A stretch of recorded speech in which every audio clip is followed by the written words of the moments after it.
Saya punya aturan di toko.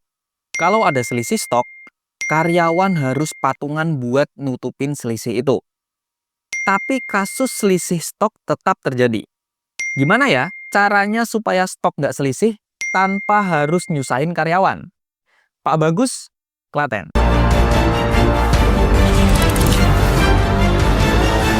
Assalamualaikum warahmatullahi wabarakatuh. Siapa yang pernah mengalami kasus seperti Pak Bagus? Kebijakan minta karyawan nombok itu hanya obat pusing sementara, tapi sebenarnya nggak menyelesaikan masalah sampai ke akarnya. Kenapa stok tetap selisih padahal sudah ada denda? Karena masalahnya bukan di orangnya, tapi di sistem pencatatannya. Kalau sistem masih manual atau pakai cara lama, mau didenda sebesar apapun, selisih itu akan tetap ada. Apalagi sekarang sudah Januari. Sebentar lagi akhir Februari barang-barang buat puasa bakal masuk dalam jumlah yang besar. Kalau hal ini nggak diperbaiki sekarang, pasti akan semakin pusing dan karyawan pun makin nggak betah. Ini 3 langkah simpel supaya stok nggak selisih terus.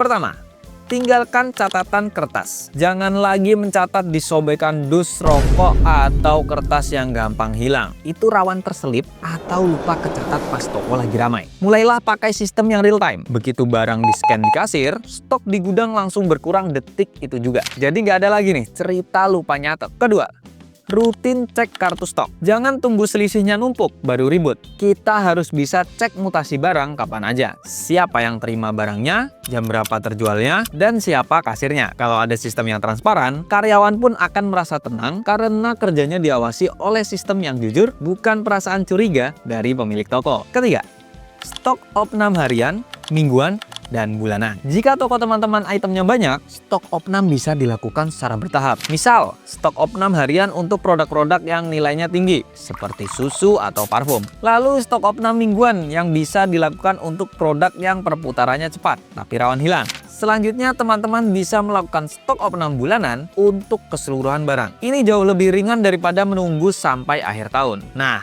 langkah-langkah tadi itu bisa beres kalau pakai aplikasi kasir iPOS. Di iPOS ada fitur kartu stok yang sangat detail. Kita bisa lacak mutasi barang secara real time. Bahkan kita bisa pakai fitur stok opnam harian yang sangat simpel lewat HP. Bisa langsung ketahuan. Jadi kalau ada selisih, nggak perlu lagi nih main tuduh atau minta karyawan buat patungan. Kasihan mereka. Apalagi kalau mau lebaran, pasti butuh uang untuk keluarga di rumah. Nah, kalau teman-teman mau stoknya aman di 2026, jangan hanya galak di aturan, tapi rapikan juga sistemnya. Supaya karyawan tenang kerjanya, stok aman, dan kita sebagai pemilik toko pun bisa tidur lebih nyenyak. Buat teman-teman yang mau tahu gimana cara stok opnam yang praktis pakai iPOS, langsung aja chat tim Trigonal Software lewat link yang ada di deskripsi. Yuk, buat toko kita lebih sehat di tahun ini. Salam sukses. Wassalamualaikum warahmatullahi wabarakatuh.